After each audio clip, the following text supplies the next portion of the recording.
Hello, everybody. As you're aware that we are doing a PCOS awareness series in the month of September.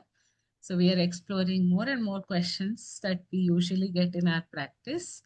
Hi, I'm Rashmi Gopal. I'm an integrative nutrition health coach. And we have Dr. Anupama here, who is an Ayurvedic fertility specialist from Shrestha Ayurveda. Hello, doctor. Hi, Rashmi. Doctor, I'm aware that you use a lot of investigations, blood tests to uh, help your PCOS patients. So, can you throw some light on how you go about it? Sure. I use every tool at my disposal to help my PCOS patients.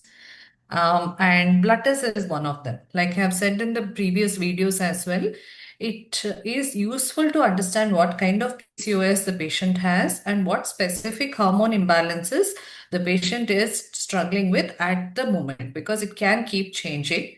So I use several blood tests. I do an initial Ayurvedic assessment with gut health, Agni, Nadi, and all of that. And as a second step, I also do a PCOS panel of blood tests to understand how to start the treatment, how to decide the line of treatment for them, and what exactly they are struggling with. The panel usually contains of a few tests like fasting blood sugar, fasting insulin, which is very important, and the CBCs and the vitamin B12 and vitamin D. And when it comes to hormone, I also test both free and total testosterone and prolactin and the thyroid profile, along with the CBC and iron profile. In case they are also trying to conceive, I usually add FSH, LH, AMH, and estradiol as well in this panel. And if any of them, people who are listening to this, if they are interested in getting a list of these blood tests, they can feel free to DM me and I will share a list and they can do this and get a better understanding of what is happening and how to address that better. So let's say they want to explore some kind of treatment. So they'll be able to understand whether that particular treatment will fix what is the problem they are seeing in the blood test. Okay, that is how it should be looked at. There is no generic medication for this.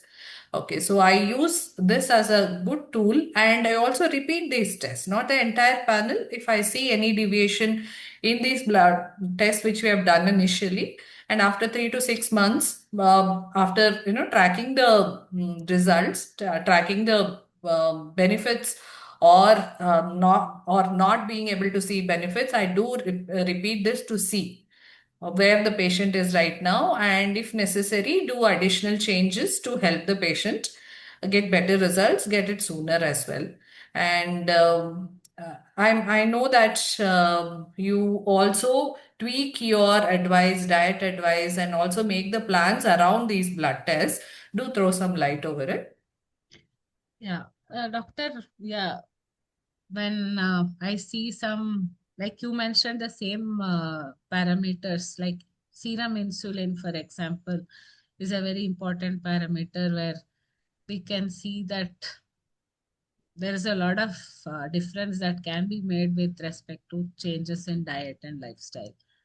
Correct. And I also look at their HbA1c levels or even the iron levels. So based on that, I add, include, or um, eliminate certain foods when there is, high testosterone or such things. And also stress sensitive hormones like prolactin. So I include a lot of meditation and stress management techniques in my sessions with them, and I've seen a considerable difference also. Like you said, when the tests are repeated, we see that improving quite a lot in 3 to 6 months. So blood tests give us very good idea about what's going on inside, and we can really work on them accordingly. Yeah, And it's absolutely has to be customized, and it's not absolutely. a generic PCOS diet that I recommend. So it's based on what is the major requirement of that person. So if Mm. its serum insulin is alarmingly high, I mean, that is where we have to focus on first. That is something we commonly see. I mean, right? serum Yeah. insulin. Yes. Yeah. Yeah. That is true. Yeah, that actually helps a lot when we do very specific, customized and personalized. More than customizing it, it's a personalized treatment. Okay, so and we also know what to prioritize first when we do these blood tests. And when we do relevant blood tests, not any generic blood test, it can give me an idea for the line of treatment and give you an idea for the changes in Correct. diet and lifestyle, which will hugely benefit the outcome, the treatment outcome. Hmm? Correct. And sometimes people mistake it as pre-diabetes because it's in the range. Sometimes serum insulin is not showing the Mm, actual number. It would have already, body is already on the verge of giving up. It is in that correct, state at some time. So it's very important to start working on the diet over correct. there. Yeah, yeah. Excellent. Yeah. Let's explore more in the Sure, future doctor. videos. Thank you. Thank you.